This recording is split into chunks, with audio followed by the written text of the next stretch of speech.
नमस्कार, मैं हूं अभिषेक त्यागी। इस वक्त देश में विपक्ष की हालत क्या हो गई है, यह पूरी दुनिया देख रही है, पूरा हिंदुस्तान देख रहा है। एक तरीके से आईसीयू में है पूरा का पूरा विपक्ष। सब आखिरी सांस ले रहे हैं। कांग्रेस 6 सीट जीत रही है। जो लालू अपने बिहार में दम भरते थे वो कहां सिमट गए। उस तरीके से ममता की हालत भी बेकार है। अब केजरीवाल जो विपक्ष के एक बड़े नेता के तौर पर थे, दिल्ली हाथ से चली गई। मतलब साफ है कि जो विपक्ष की बड़ी पार्टियां थी, अखिलेश यादव की खुद खतरा मंडराने लगा है उत्तर प्रदेश में।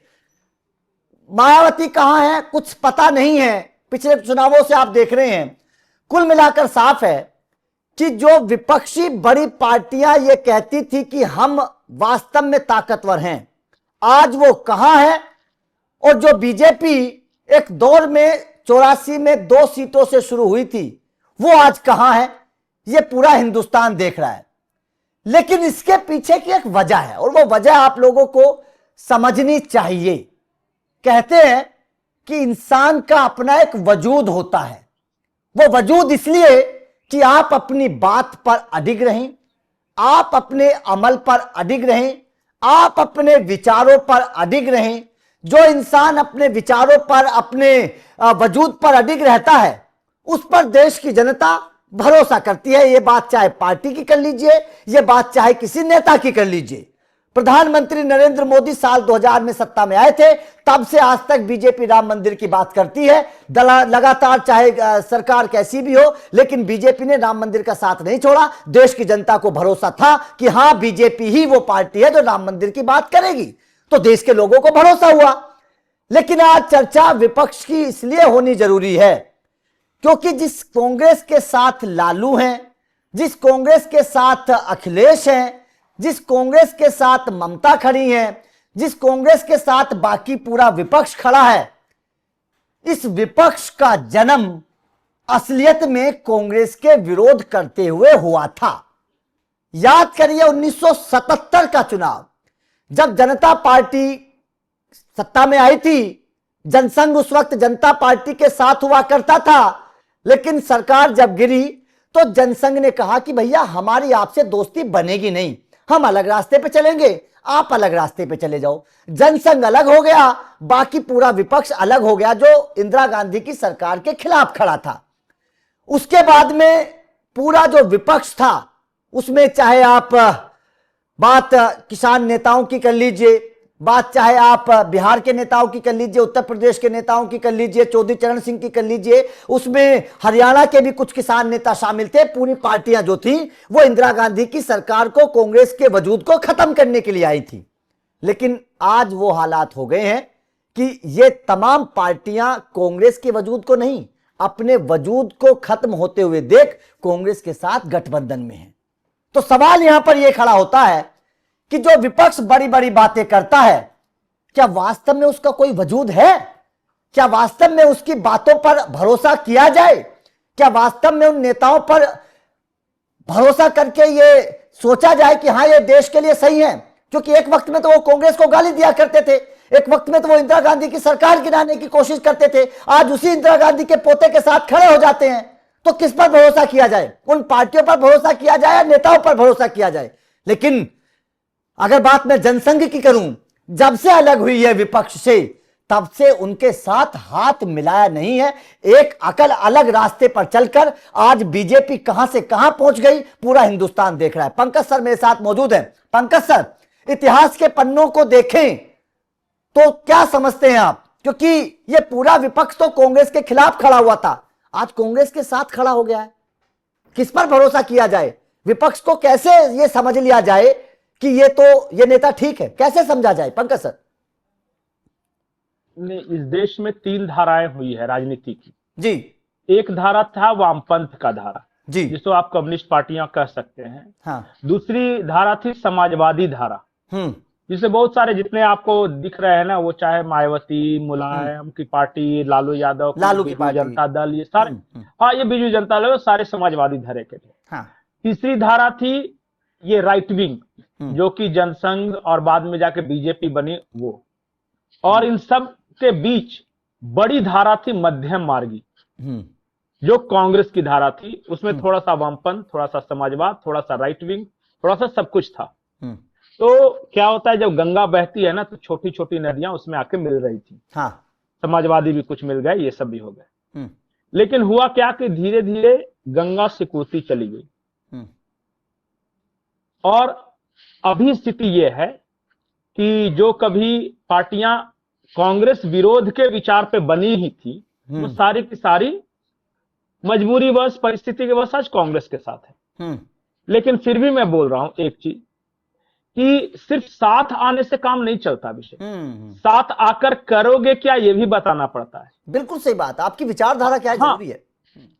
नहीं करना क्या है। जैसे मान लिया कि ठीक है, आपने, मुझे माफ कीजिएगा, उन्होंने नाम रख दिया इंडिया, इसलिए मुझे बोलना पड़ता है। इंडिया किसी राजनीतिक गठबंधन का नाम नहीं हो सकता, वो देश का नाम है। वो बदमाशी के लिए किया था, ताकि लोग इंडिया के बारे में बुरा नहीं बोल सके, क्योंकि देश के बारे में तो कोई बुरा बोल नहीं सकेगा। तो वो एक शैतानी दिमाग की उपज थी, इसलिए उसका नाम रख दिया। लेकिन आकर ये कभी बता नहीं सके कि हम आने के बाद क्या देंगे इस देश को, वैकल्पिक क्या देंगे। जैसे कि मान लिया कि आप बुराई करते हैं कि पूंजीपतियों की सरकार है, तो आपने क्या कोई वैकल्पिक इकोनॉमिक एजेंडा पेश किया कि मेरी सरकार आएगी तो पूंजीपतियों की सरकार कैसे नहीं होगी? बिल्कुल सही बात। आपने कुछ बताया नहीं ना। अगर मान लिया कि आपने इन पे आरोप लगाया कि आप सांप्रदायिक राजनीति करते हैं, और फिर आप केरल में मुस्लिम लीग के साथ गठबंधन कर लेंगे कांग्रेस वाले, तो आपको पर भी तो यही आरोप लगा, आप उनसे डिफरेंट कैसे हो? ये आप उनका कोई विकल्प पेश नहीं कर सके। और सिर्फ साथ आ जाने से नहीं होगा, साथ आकर बताना भी पड़ेगा कि हम क्या करने वाले हैं, ये नहीं बता पा रहे। पहली बात। दूसरी बात, आपने आइडियोलॉजी और विचारधारा की बात की। इस देश में ने एक लंबे वक्त तक आयातित विचारधारा को भी झेला है। वो किसी दूसरे देश में जन्मा था विचारधारा, फिर उसको जबरदस्ती इंडिया में लागू किया गया। यहाँ के कल्चर, यहाँ के सोसाइटी के अनुसार नहीं था, फिर भी वो समाज में तनाव पैदा किया, किसी को नक्सली बनाया, किसी को पता चला बुजुर्गा कहा, और फिर आपस में लड़ाई झगड़ा मारभाड़ किया। उसके कारण देश को बहुत बर्बादी हुई। खैर, वो विचारधारा अपनी गति को प्राप्त होगी है, और थोड़ा बहुत जो अवशेष बचे हुए हैं वो चली जाएगी। लेकिन मैं ये कह रहा हूं कि देश को आगे ले जाने की विचारधारा कोई और पेश कर रहा है क्या? बीजेपी, चलिए मैं मान लेता हूं एक क्षण के लिए कि बीजेपी बुरी है, ये सांप्रदायिक राजनीति करती है, मान लेता हूं। ये उग्र राष्ट्रवाद करती है, ये भी मान लेता हूं। इनकी जो इकोनॉमिक पॉलिसियां हैं, ये बड़े व्यापारियों के लिए है या फिर जो पूंजीपतियों के लिए, ये भी मान लेता हूं। लेकिन आपके पास क्या है? इसके जवाब में आपके पास क्या है? वही ढूंढ रहा है देश अभी, ढूंढ रहा है। राहुल गांधी दूर दूर तक वो जवाब नहीं दे पा रहे। देखिए, जब आप इंस्पायरिंग लीडर होंगे ना, तो अपने आप लोग जुटते चले जाते हैं। आप इंस्पायर नहीं कर पा रहे हो, और आप, हमारे यहाँ कहावत है, नाच न जाने आंगन टेढ़ा। तो आप नाचना आ नहीं रहा है, आप कह रहे पिच खराब थी तो आंगन थोड़ा ये था, तो चुनाव आयोग खराब हो गया, थोड़ा SIR खराब कर दिया, थोड़ा हमारी जासूसी कर ली, तो थोड़ा EVM हैक कर ली। ये सारे के सारे बहाने। नहीं सर, सवाल तो वही है ना, ये नहीं चलेगा कि अगर आप अभी जो है, जी अभी जो इनके साथ सारे लोग हैं, जो पुराने समाजवादी 90 के दशक की राजनीति कर रहे हैं। अच्छा बताइए, लालू की पार्टी जो है वो 90s में आई, उस वक्त समाज को जरूरत थी। उसके बाद से इन्होंने अपने आप को मॉडिफाई नहीं किया, वहीं के वहीं पड़े हुए हैं। मुलायम सिंह यादव की पार्टी, मुलायम सिंह यादव हो सकता है उस वक्त की जरूरत हो, मायावती उस वक्त की जरूरत है, लेकिन समाज इवॉल्व भी तो करता है। आपने उसके अनुसार खुद को कहां बदला? तो नहीं बदलेंगे तो पीछे छूट जाएंगे। बीजेपी आप देख लीजिए, हर 10 साल में बीजेपी अपने आप को बदल दे रही है। आज बहुत सारे लोग शिकायत भरे लहजे में कहते हैं कि अटल जी वाली भाजपा नहीं रही। अच्छा है कि नहीं रही? अगर अटल जी वाली भाजपा होती तो आज सत्ता में नहीं होती। हर देश काल में ईश्वर अलग होते हैं। सतयुग में राम थे, लेकिन जब द्वापर युग में अवतार लेना पड़ा तो कृष्ण बनना पड़ा, जो साम दाम दंड भेद सब जानते थे। इसीलिए वक्त के साथ बदलो, रो मत कि उस जमाने में तो ऐसा होता था, हमारे नेताजी खादी का खद्दर पहन के घूमते थे। नहीं बदलेंगे, नहीं घूमेंगे खद्दर पहन के। पूंजी, अगर देश अमीर हो रहा है तो पूंजीपतियों का प्रभाव बढ़ेगा, इसको मान के चलो आप। और इसी में आपको आगे बढ़ना है, नए रास्ते तलाशने हैं। ऐसा नहीं है कि बीजेपी सब कुछ अच्छा कर रही है, लेकिन जो वो बुरा कर रही है उससे बेहतर ये खुद ने बता पा रहे हैं कि हम क्या कर सकेंगे। बिल्कुल सही। ये पुराने राजाओं के खंडहरों की तरह हैं, जो जिसे दिखा दिखा कर कहते थे कि हमारे बाप बहुत बड़े नवाब हुआ करते थे, और आज इनके पास पेंट पोचारे का भी पैसा नहीं। कांग्रेस की हालत वो हो गई है। कांग्रेस के पास ये बताने के सिवा अब क्या है कि हमारे पास नेहरू थे, इंदिरा थे, और हमने देश को चलाया। अरे चलाया ठीक है, तो देश ने आपको बनाया भी था। उस वक्त आखिरी चुनाव जो कांग्रेस ने अपने दम पे जीता था, पूर्ण बहुमत लाया था, वो था राजीव गांधी वाली, जब इंदिरा गांधी की हत्या के बाद हुई। हाँ। उसके बाद से कांग्रेस को कभी नहीं आया। 40 साल से ज्यादा हो गए। कितना साल हो गया इंदिरा गांधी को मरे हुए? 1983 से आप जोड़ लीजिए, 84 के जो दंगे हुए थे, 84 से 2024, तो 24 साल इधर और 10 34, मतलब कि 40-42 साल हो गए।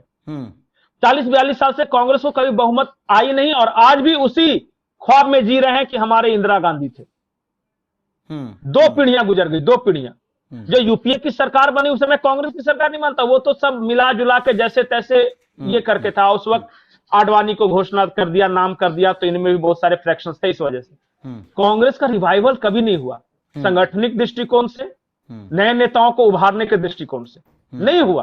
तो बीजेपी के बराबर जो सबसे बड़ी धारा थी, अगर वो सूख गई है तो मैदान तो सामने खाली नजर आ रहा है ना भाई। लेकिन ऐसा नहीं है, मैं बार बार ये बोल रहा हूं कि जिस दिन सिर्फ बीजेपी हो जाएगी और लगेगा कि ये अराजक हुए हैं, ये तानाशाह हो गए, उसी दिन ये देश अपना विकल्प तलाशना शुरू कर देगा। और हो सकता है वो विकल्प राहुल ना हो सकता है कि जो मौजूदा लॉट में लालू का बेटा, मुलायम सिंह का बेटा और फलाने का बेटा, ढेकने का बेटा नहीं हो, लेकिन कोई ना कोई तो होगा। इंतजार कीजिए बस। आजीवन किसी की सत्ता नहीं रही है। हमारे गीता का ज्ञान ही है कि परिवर्तन संसार का नियम है, इसलिए मोदी भी परिवर्तित होंगे। कौन आएगा, उसके बाद क्या होगा, कब आएगा, ये अभी हम भविष्य में, चूंकि अभी यह ठीक कर रहे हैं तो अभी इनके साथ है जनता। जब ठीक नहीं करेंगे तो जनता विरक्त होगी, फिर किसी दूसरे की तलाश करेगी।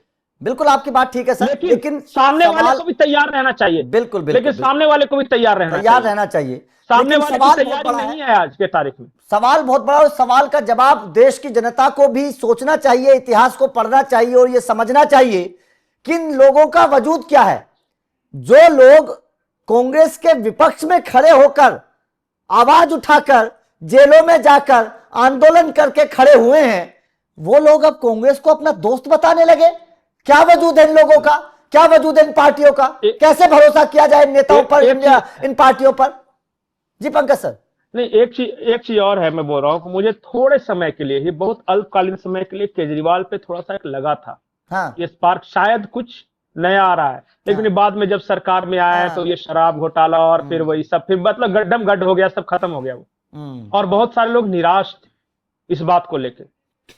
केजरीवाल एक्सपेरिमेंट करेगा वो सफल नहीं होगा। एक कहावत है कि लंका में सब 52 गज के हैं। राजनीति का हिसाब ही ऐसा है, यहाँ सब उसी तरीके के हैं। आप बेशक बहुत बड़ी बड़ी बातें करके सत्ता में आ जाइए, लेकिन जब सत्ता में आते हैं तब सत्ता की कुर्सी का जो एक सिर पे चढ़ता है ना भूत, वो बहुत मुश्किल होता है उसको संभाल पाना। नहीं, फिर भी विकल्प तो होना ही चाहिए। विकल्प देखते हैं कि क्या होता है। लेकिन जाहिर तौर पर यहाँ चर्चा जो थी वो यही थी कि आज विपक्ष जो खड़ा है कांग्रेस के साथ, अगर ये विपक्ष कांग्रेस के साथ ना होकर अकेला लड़े तो भी देश की जनता इन पर भरोसा करे। लेकिन देश के लोगों को इतिहास पता है। आज जो मौजूदा विपक्ष है ना, इनमें से किसी में भी विकल्प बनने की क्षमता नहीं है। जो दिख रहा है ना, बिल्कुल वो सब वो पुराने 90 के दशक वाले बुढ़ाते हुए आइडियोलॉजी, वही पार्टी, वही जात पात, वही ये। अब भारत बहुत आगे, जनता आगे बढ़ गई है, वही इस बात को समझ चुकी है ना। देश के लोग भी समझ चुके हैं, एजुकेटेड हैं, उनको पता है कि नहीं है इनके पास कुछ भी। तभी तो राज्य दर राज्य पिटता जा रहा है विपक्ष महागठबंधन। इसके पीछे की वजह यही तो है कि आपके पास वो बात नहीं है, वो स्पार्क नहीं है, आपकी विचारधारा उस तरीके की नहीं है। आप ये समझ नहीं पा रहे हैं कि देश को किस चीज की जरूरत है, तो आपके पीछे तो रहोगे। तो सवाल यहां पर यही है, और इसी का जवाब तलाशने की हमने कोशिश की कि जिन पार्टियों ने कांग्रेस को खत्म करने के लिए जन्म लिया, आज वो पार्टियां खुद कांग्रेस के साए में आकर खड़ी हो गई हैं और कह रही हैं कि हमें बचा ले। तो यह जाहिर तौर पर सवाल है। इसीलिए इन तमाम विपक्षी पार्टियों के वजूद पर, इनके नेताओं के वजूद पर सवाल खड़े होते हैं। आपका इस खबर पर क्या कहना है, कमेंट करके अपनी राय जरूर दीजिएगा।